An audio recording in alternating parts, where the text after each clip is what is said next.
Calls to me personally have dropped off by 75% in the last 3 years.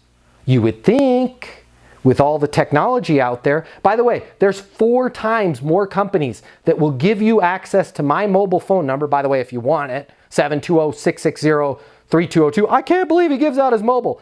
Because there's a million things you can buy where you can get it, right? There's 4 times as many companies. I'm not going to name that. Zoom Info, Lucia. There's a million ways you can get somebody's mobile, yet nobody calls anybody anymore. They send out these emails.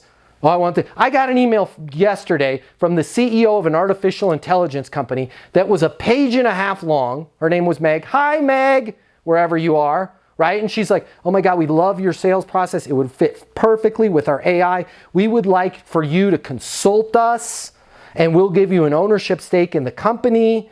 Do you think I call Meg back? Absolutely freaking not.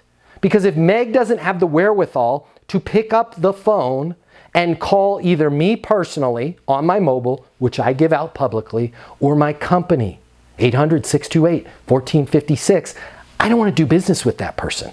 And I don't think I'm the only one that feels like that.